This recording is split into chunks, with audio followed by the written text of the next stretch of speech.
యవన బిడ్డల గొంతుకలు నొక్కడానికి ప్రయత్నిస్తే అది అయ్యేది కాదు. అంతకుముందు జరిగిన అన్యాయాన్ని వదిలేస్తారా?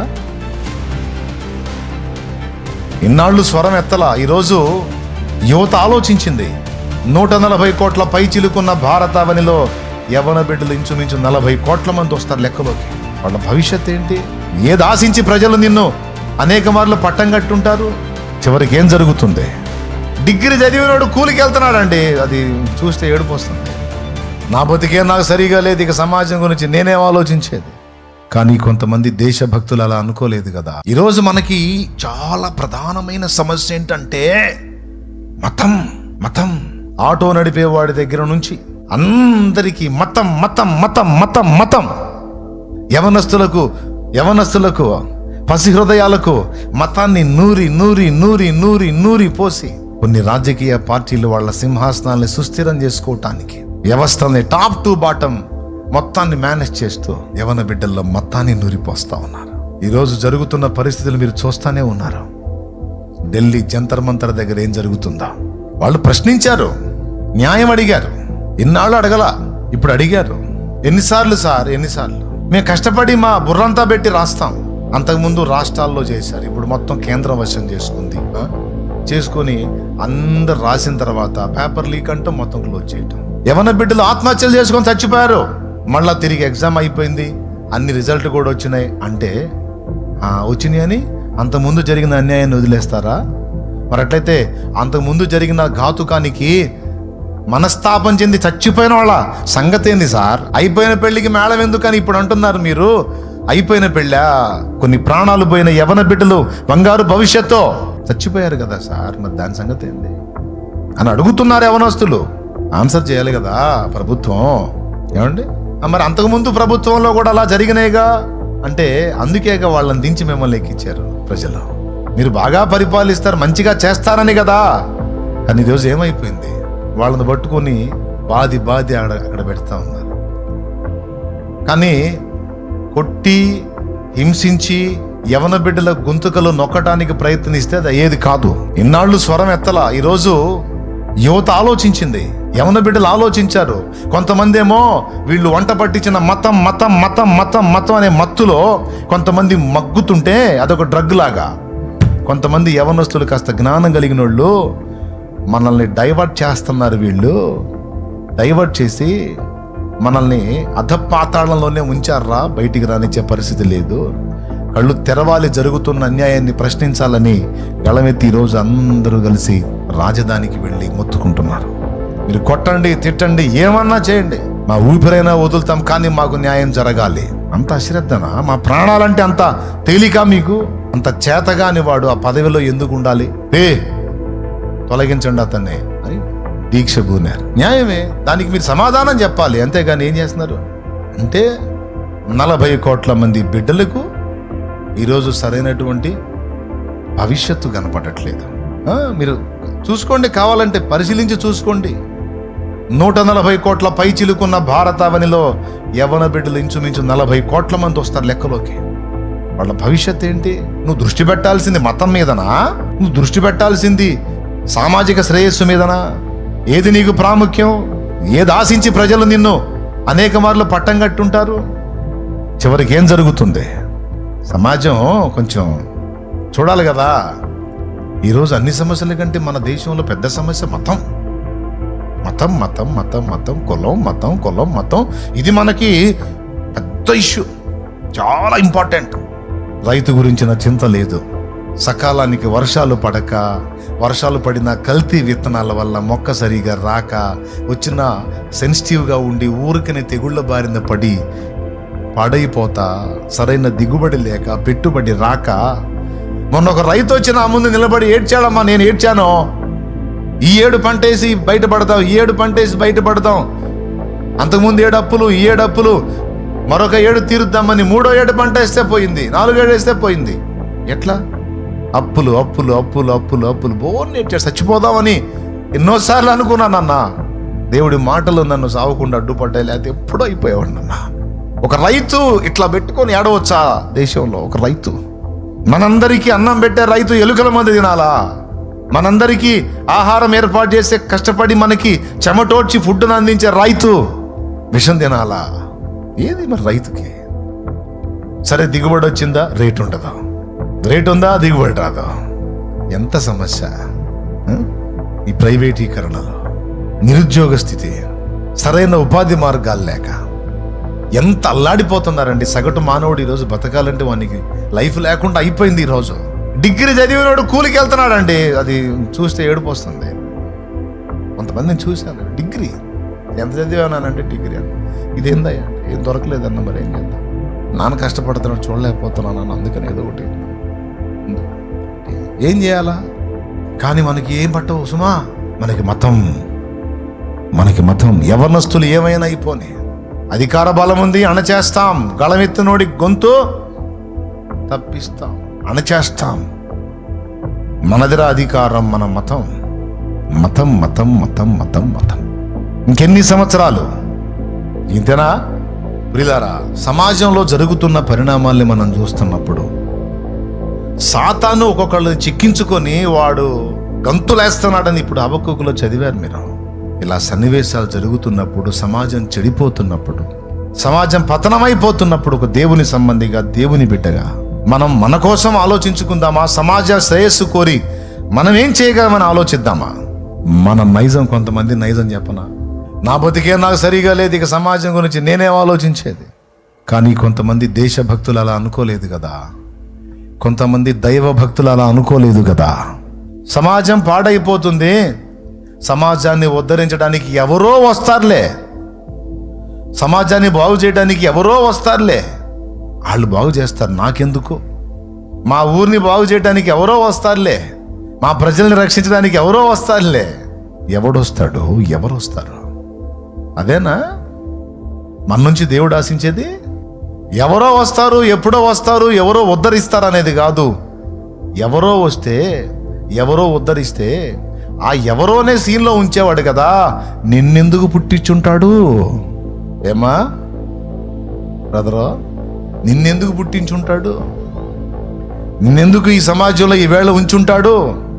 ఆ ఎవరో అని ఎవరి గురించో నువ్వు అనుకుంటున్నావు కదా, ఆ ఎవరోనే తెచ్చేవాడు. నిన్నెందుకు తీసుకొచ్చాడు లైన్లోకి? నన్నెందుకు తెచ్చాడు? నిన్నెందుకు తీసుకొచ్చాడు?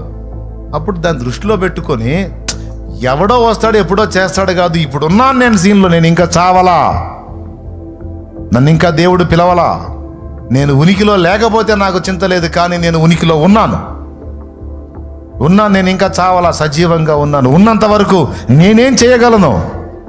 నా బాధ్యత ఏంటి? నా వంతేంటి? సమాజం ఈ స్థితిలో ఉంది, మరి నేనేం చేయగలను? కనీసం దేవుడి ముందుకెళ్ళి ఎప్పుడన్నా ఏడ్చావా? దేవుడి ముందుకెళ్ళి ఎప్పుడన్నా ఏడ్చావా? కన్నీరు మున్నీరయ్యావా? నేనే పొద్దు నా జీవితం అనే స్థితిలో ఉన్నాను. సమాజం ఇలా అయిపోతుంది, కానీ నేనేం చేయలేకపోతున్నాను. అయ్యో దేవా, నా పరిస్థితి ఏమిటి? నేను చూసి ఓర్వలేకపోతున్నాను. సాతాను ఆగడాలు చూసి తట్టుకోలేకపోతున్నాను. ప్రజల్ని వాడు బానిసలుగా చేసి ఆడుకుంటుంటే అది ఓర్వలేకపోతున్నాను దేవా. అయ్యో దేవా, నన్నెందుకు పుట్టించావు? నేనేం చేయగలను దేవా అని దేవుడిని ఏడనడని అడిగావా? ఆడపిల్లనండి, నేనేం చేసేది? ఆడపిల్లగా ఇందిరాగాంధీ, ఆడపిల్లేగమ్మా ఇందిరాగాంధీ, ఆడపిల్లేగా ఝాన్సీ లక్ష్మీబాయ్, ఆడపిల్లేగా మరియా, నేనేం ఆడపిల్లేగా ప్రిస్కిల్లా, ఆడపిల్ల, నేనేం చేసేదేంది? ఆడపిల్లే మదర్ తెరీసా. రాజీపడి బతికే వాళ్ళు ఉంటారా తల్లి? దేవుడు స్పష్టంగా దర్శిస్తున్నా, సన్నివేశాలను ముందుకు తెచ్చి హృదయాన్ని తడతన్నా, ఏ స్పందన లేకుండా రాజీపడి బతికేవాళ్ళు ఉంటారా కొంతమంది సమాజంలో? వాళ్ళని బతకనే, ఎందుకంటే వాళ్ళకి తెలివి లేదు, ఆలోచించరు. కానీ నువ్వెలా ఉంటావురా నిద్రపోతా? పేతురుతో ప్రభు అన్నాడు, సీమోను నీవును నిద్రిస్తున్నావా? ఫినెహాసు చూసి ఓర్వలేకపోయాడు, కడుపు రగిలిపోయింది. ఇంత దారుణం జరిగి ఆందోళన ప్రజలు ఇదైపోతుంటే వీడు ఇలా చేస్తున్నాడు, నేనేం చేయగలను అని లేచి, తర్వాత ఏ శిక్షణ విధించనే మోషే నాకు, నేనైతే ఓర్వలేను, నా వంతు నేను స్పందించాలి. ఫినెహాసు ప్రాయశ్చిత్తం చేశాడని రాసుంది. యేసు మన పాపముల కొరకు ప్రాయశ్చిత్తం చేశాడు. ఫినెహాసు ఆనాడు తెగులుకి అడ్డు తగిలి జరిగించిన చర్యతో ప్రాయశ్చిత్తం చేశాడు. ఈరోజు సమాజ విమోచన కోసం నేను ఏ విధంగా ప్రాయశ్చిత్తం చేయగలను? నా బాధ్యత ఏంటి? నా వంతు ఏంటి? నా ప్రియమైన బిడ్డలారా, మీరు నమ్మండి నమ్మకపోండి, నాకు నిద్ర రావట్లా. ఇంత బలవంతంగా నిద్రపోదామన్నా నిద్ర రావట్లా. ఎందుకు రావట్లేదు తెలుసా? రోగం కాదు, ఆలోచనలో. ఇంతవరకు చేశాను, ఇంకేం చేయగలను దేవా? ఇంకా నేనేం చేయగలను? ఇంకా నేనేం చేయాలి? ఇంకా ఇంకా ఇంకా ఇంకా ఇంకా ఇంకా ఆ ఆలోచనల దొంతరన్నది నిద్రపోని ఎట్లా? నా వల్ల కావట్లేదు, నిద్ర పట్టట్లా. నాలాగా మిగిలిన వాళ్ళు ఎందుకు ఆలోచించట్లేదు? నా చుట్టూ ఉన్న వాళ్ళ మీద కోపం వస్తుంది. చిన్నగా వాళ్ళు ఇప్పుడిప్పుడే నా ఆలోచనలు అందుకుంటుంటే లోపల చెప్పలేని ఆనందం కలుగుతుంది. రైట్, చిన్నగా వీళ్ళ కూడా ఆ కనెక్షన్ అందుకుంది. చిన్నగా ఇప్పుడిప్పుడే వీళ్ళలో ఆ భారం పెరుగుతుంది. పెరగాలి. నా ఒక్కళ్ళలోనే కాదు, ఈ మంట అందరిలో రావాలి. సమాజ రక్షణ కోసం, సమాజ శ్రేయస్సు కోసం, సాతాను కార్యాలను అడ్డగించడం కోసం, ప్రజల్ని బయటికి తేవటం కోసం, నశించిపోతున్న ఆత్మను రక్షించడం కోసం స్పిరిచువల్గా నేనేం చేయాలి అని కొంతమంది గుండెల్లో ఆవేదన ఉండాలి. కొంతమందికి సోషల్ సర్వీస్, సామాజికంగా కొన్ని ముఖ్యమైన ప్లేసుల్లోకి నేను వెళ్ళి జరుగుతున్న అన్యాయాలు ఎదిరించాలి. ఇది నా కర్తవ్యం. నేనేం చేయాలి? బిఆర్ అంబేద్కర్ మహనీయుడి గురించి మీకు ఎన్నోసార్లు చెప్పాను. జాతి అన్యాయం అయిపోతున్నప్పుడు, జాతి తృణీకారానికి గురైనప్పుడు అందరికంటే చురుకైనోడు, తెలివైనోడు బోర్డు మీద లెక్క వేసి దీన్ని ఎవరు పూరిస్తారు అని అడిగాడు పంతులు. ఎవడి వల్ల గాల. ఎక్కడో చివ్వర కూర్చున్న అంబేద్కర్ చేయెత్తాడు. నేను పూర్తి చేస్తాను ఆ లెక్క అని పిలిచాడు. అంబేద్కర్ లేచి 2 అడుగులు ముందుకేగానే కూర్చున్న పిల్లలందరూ బయటికి వెళ్ళారు. నాకు వచ్చురా లెక్క, నేను చేస్తాను అంటే ఒక అంటరాని వాడు వచ్చి లెక్క చేసేదేంది? అతని చేతులు బోర్డు తాకేదేంది? జుట్టు కత్తిరించమని బార్బర్ దగ్గరికి వెళ్తే దున్నపోతుకు క్షౌరం చేస్తున్న బార్బరు అతనికి చేయలే. ఎందుకంటే నువ్వు అంటరానియుడేరా. దప్పికై నీళ్లు తాగుదామని బావి దగ్గరకు పోతే పట్టుకొని కొట్టి పక్కగా తీసుకొచ్చారు ఆయన్నే. క్లాస్లో కూడా నీళ్లు తాగుదామని కుండ దగ్గరికి వెళ్తే సారు కోప్పడతాడు. నేను వచ్చిందాక ఆగలేవా అంటే వాళ్ళు మామూలుగా ముంచుకొని తాగుతున్నారు, నువ్వు తాగకూడదు అట్లా. నేను వాళ్ళంటి మనిషినే కదా. కాదు, వాళ్ళు వేరు, నువ్వు వేరు, నువ్వు అంటరానోడివి, నువ్వు తాగకూడదా? తన జాతికి జరిగిన ద్రోహాన్ని గుర్తు చేసుకుని ఎట్లా నన్న జాతిని ఉద్ధరించాలి. దానికోసం నా జీవితం బలిపీఠం మీద ఆహుతైనా పర్వాలేదు, నేను నా కుటుంబం ఏమైపోయినా పర్వాలేదు, నా జాతి. ఆయన ఒక అద్భుతమైన మాట అన్నాడు. ఆ రోజు ఆయన అన్న ఆ మాట చాలాసార్లు గుర్తొచ్చింది నాకు ఇప్పుడు లైఫ్లో. మహమ్మద్ అలీ జిన్నా, మహాత్మా గాంధీ, బిఆర్ అంబేద్కర్ ముగ్గురు విదేశానికి వెళ్ళారట ఒకసారి. 2 నైట్. న్యూస్ విలేకరు ఉంటారు కదండి, రిపోర్టర్ అట్లా ఉంటారు కదా. ఆ జామున వాళ్ళని పలకరించి వాళ్ళతో మాట్లాడాలని అతను వెళ్ళాడట. ఆ జామున వెళ్ళినప్పుడే అనుకున్నాడు, నేను ఈ జామున వెళ్తున్నాను, వాళ్ళు ఎందుకు ఉంటారు, నిద్రపోతుంటారు కదా, ఒకవేళ మేల్కొని ఉంటే పలకరిద్దాం, వాళ్ళు చెప్పే విషయాలు రాసుకుందామని అతను ఇంట్రెస్ట్ని బట్టి వెళ్తే 2 గదుల్లో లైట్ ఆఫ్ చేసింది. మహమ్మద్ అలీ జిన్నా లైట్ ఆగిపోయింది, మహాత్మా గాంధీ గారి లైట్ ఆగిపోయింది. అనుకుంటానే ఉన్నాను, వాళ్ళు ఎందుకుంటారు, ప్రయాణం వాళ్ళు అలిసి ఉంటారు, నిద్రపోతుంటారు అనుకుంటూనే అంబేద్కర్ గారి గది దగ్గరికి వెళ్ళినప్పుడు లైట్ వెలుగుతూ ఉంది. ఆయన నిద్రపోవట్లేదు. దాని వెలుతురులో ఒక బుక్ స్టడీ చేస్తూ ఒక నోట్స్ పెట్టుకొని రాస్తా ఉన్నాడు, డైరీ పెట్టుకొని. అతను ఆశ్చర్యపోయి, సార్ ఏంటి మీరు, వాళ్ళు హాయిగా నిద్రపోతున్నారు, మీరేంటి ఇంకా నిద్రపోలేదు, 2 అవుతుంది, సమయం ఎంత అయింది? ఆయన అన్నమాట, నా జాతి నిద్రపోతుంది, నేనన్నా మేల్కోవాలి. ఇతరుల వాళ్ళు మేల్కున్నారు, వాళ్ళు నిద్రపోయినా పర్వాలేదు, నా వాళ్ళు ఇంకా నిద్రపోతున్నారు, నేనన్నా మేల్కోపోతే అందరం శాశ్వతంగా నిద్రపోవాల్సి వచ్చింది అని అతనితో మాటలు కలిపాడు. అంబేద్కర్ గారి యొక్క వ్యాఖ్యలు చాలా ఆలోచించదగ్గవి. నేను చాలా చాలా చాలా లైక్ చేస్తాను. దానికి కొన్ని కారణాలు ఉన్నాయి. ఇతరులతో నాకు అనవసరం, నేను చెప్తున్నా. అందరూ ఎవరో వస్తారు, ఎవరో చేస్తారు అని ఆయన అనుకుంటే ఈరోజు ఈ పరిస్థితి ఉండేది కాదు. ఈరోజు ఏ అంటరానుడని తృణీకరించబడ్డారో వాళ్ళలో పై స్థాయి అధికారుల దగ్గర నుంచి టాప్ 1లో కూడా ఉన్న పొజిషన్కు ఉన్నారు. ఆ మెట్టుకి చేరడానికి తన వంతు కృషి చేసినటువంటి మహనీయుడు బిఆర్ అంబేద్కర్ మహనీయుడు. ఆయనేం ధనికుడు కాదే, సామాన్యుడే. కానీ సామాన్యుడు సాధించలేని కార్యాలు ఎన్నో సాధించాడు ఆయన. ఈరోజు మీకు అందరికీ ఎందుకు చెప్తున్నానంటే, జరుగుతున్న సమాజంలోని పరిణామాలు, పరిస్థితులు చూసినప్పుడు స్పిరిచువల్గాను, సోషల్ సర్వీస్ పరంగాను, ఇటు సామాజిక సేవ, సంఘ సేవ, ఆధ్యాత్మిక సేవ, భౌతిక సేవ. భౌతికంగా అంటే ఆయా హోదాల్లో, బాధ్యతల్లో, పదవుల్లో ఉండి సమాజాన్ని బాగు చేయటం, సమాజానికి మేలుకరంగా బ్రతకడం. అతడు ఒక విఆర్ఓ అయి ఉంటాడు, లేదా ఇంకొక ఆఫీసర్ అయి ఉంటారు, పంచాయతీ సెక్రటరీ ఏదో అవుతుంటారు, అయి ఉంటారు. గ్రామంలో ఉండే దేనికి పర్మిషన్లు అడగరు. చర్చి కడితే మాత్రం వచ్చేస్తారు. ఎట్లా కడతారండి పర్మిషన్ లేకుండా? ఆపేయండి, ముందు అర్జెంట్గా ఆపేసేయండి. సార్ ఇన్ని కట్టారు సార్, వాటన్నిటికి ఉందా? అవన్నీ నీకు అనవసరం, ముందు నీ సంగతి చెప్పు. మరి బార్ షాపులు, పబ్బులు, క్లబ్బులు, బార్ షాపులు, గ్రామాల్లో బార్ షాపులు విపరీతంగా ఉన్నాయి కదా సార్. బార్ షాపులు సమాజాన్ని పాడు చేస్తున్నాయి. యేసు ప్రభు మాటలు అంటే సమాజాన్ని బాగు చేస్తాయి సార్. త్రాగుడు అనేది సమాజాన్ని పట్టి పీడిస్తున్న ఒక మహమ్మారి. దాన్ని పెంచి పోషిస్తున్నాయి బార్ షాపులు. మీరు వాటిని మూయించండి. ఆ బార్ షాపు పోకుండా దేవుని ప్రేమను పరిచయం చేసి ఒక త్రాగుబోతుడిని, దొంగోడిని, నరహంతకుడిని, నానావిధ పాపాల్లో బ్రతికేవాడిని ఒక మామూలు మనిషిగా చేసి మహనీయుడిగా తీర్చిదిద్దేది దేవుని సంఘం సార్, యేసుక్రీస్తు బోధ, మందిరం సార్, చర్చి సార్. దీనికి ఎందుకు సార్ కూల్ చేయాలని అందరూ మూకుమ్మడిగా కట్టకట్టుకొని, అతడు ఒక పోలీస్ అధికారి అయి ఉంటాడు, వాళ్ళకే కొమ్ము కాస్తాడు. అతడు ఒక ఎంఆర్ఓ అయి ఉంటాడు, వాళ్ళకే కొమ్ము కాస్తాడు. అతడు ఒక లాయర్ అయి ఉంటాడు, వాళ్ళకే కొమ్ము కాస్తాడు.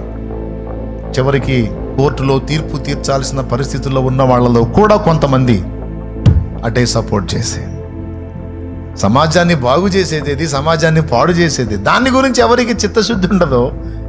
కానీ ప్రజల్ని బాగు చేయడానికి నడుం కట్టినటువంటి వ్యక్తులకు ఎందుకు ఈ టార్చర్? అంతా కలిసి వస్తారు.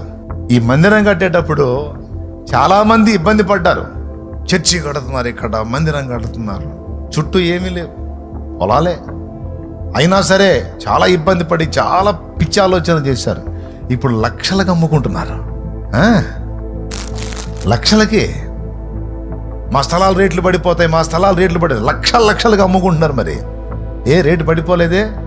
మనం ఇక్కడ మందిరం కట్టేటప్పుడు సెంటు 60,000కి అడిగిన దిక్కు లేదు. ఇక్కడ ఈరోజు లక్షలకు అమ్ముకుంటున్నారు. చెబుతున్నా అండి మాట వరుస. చర్చి కడుతున్నారా, చర్చి కడుతున్నారు. కడితే ఆ సమాజంలో దరిద్రం పోయిద్దిరా, మీ ప్లాట్లకున్న దరిద్రం కూడా పోయిద్దిరా. మంచి రేట్లు వస్తాయి.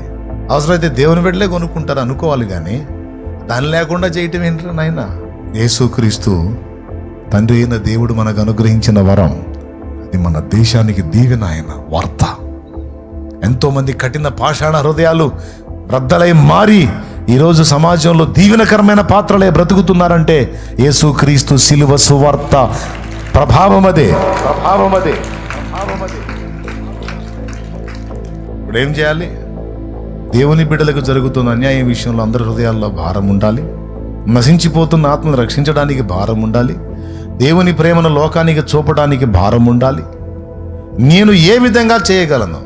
ఒక చిన్న సమాజంలో ఒక చిన్న పరిచర్య మొదలుపెట్టి అంతటితో తృప్తి చెందక ఇంకొంచెం దేవుడు నాకు ఇచ్చిన పరిధిలో ఇప్పటికీ నేను నిద్ర లేకుండా ఆలోచించి ఏమేం చేయగలను, ఇంకా ఏమేమి ఇంప్లిమెంట్ చేయగలనో అన్నీ చేసుకుంటా. ఈరోజు కూడా నా సంచారాలు ఆగకుండా నిరంతరం తిరుగుతూనే ఉన్నాను. నేను ఈరోజు నా ఆత్మీయ బిడ్డలుగా మీకు నా హృదయ ఘోష చెప్పుకుంటున్నాను. మీరు కేవలం వినువారై ఉండక భారాన్ని, బాధ్యతను ఆకలింపు చేసుకొని ఇక్కడ ఉన్న వాళ్ళే కాదు, వేలాదిగా ఆన్లైన్ ద్వారా వీక్షిస్తున్న వాళ్ళు ఉన్నారు. జూమ్లో చాలా మంది కనపడుతున్నారు. అందరూ కూడా వినండి. కొన్ని సన్నివేశాలని ముందుకు దేవుడు తెచ్చినప్పుడు ఫినెహాసు ఓర్వలేకపోయాడు. నేను చూచి ఓర్వలేకపోయిన దాన్ని ఫినెహాసు కూడా ఓర్వలేకపోయాడు. ఫినెహాసు స్పెషల్ పర్సన్ అని దేవుడు ఎక్స్పోజ్ చేసినట్టుగా ఈరోజు నిన్ను నన్ను కూడా దేవుడు గుర్తించినట్లు అందరూ నిర్లక్ష్యంగా ఉన్నారు. నీవు కూడా ఉంటావా? ప్రార్థించేవాడు ప్రార్థించాలి, ప్రేమ చూపేవాడు ప్రేమ చూపాలి, ప్రకటించేవాడు ప్రకటించాలి, సమాజ రక్షణ కోసం ప్రయాసపడేవాడు బాధ్యతగా ప్రయాసపడాలి. సేవకురాలు అయితే ఈ గ్రామ రక్షణ కొరకు నడుం కట్టాలి నేనని భార్యాభర్తలు మాట్లాడుకొని సమాజానికి ప్రేమ చూపిస్తూ, సత్యం చెబుతూ, ఆత్మలకు దేవుని శక్తిని చూపిస్తూ ఆత్మని రక్షించడానికి నడుం కట్టాలి. డేవిడ్ బ్రెనార్డ్ ఎలాగైతే ఒక సమాజం కోసం వెళ్ళి తన ఊపిరి పోయేంత వరకు అక్కడే అంకితం అయ్యాడో, డేవిడ్ లివింగ్స్టన్ ఎలాగైతే దక్షిణ ఆఫ్రికాకి వెళ్ళి ఆ ప్రజల రక్షణ కోసం అక్కడే అసువులు బాచాడో, విలియం కేరీ ఇంగ్లాండ్ వదిలిపెట్టి ఇండియాకు వచ్చి ఇండియాలోనే సమాధి చేయబడ్డాడో, అలాగే ఇది చిన్న గ్రామమైన పెద్ద ప్రాంతమైన ఈ ప్రాంత రక్షణ కోసం నా కుటుంబం నేను అంకితం అని సమర్పణ కలిగి ఆ సమాజ రక్షణే నా జీవిత ధ్యేయమని దృష్టి పెట్టుకొని ఆ సమాజంలో నశించిపోతున్న ఆత్మ రక్షణ కోసం దైవజనురాలు నడుం కట్టాలి. అది లక్ష్యమై ఉండాలి.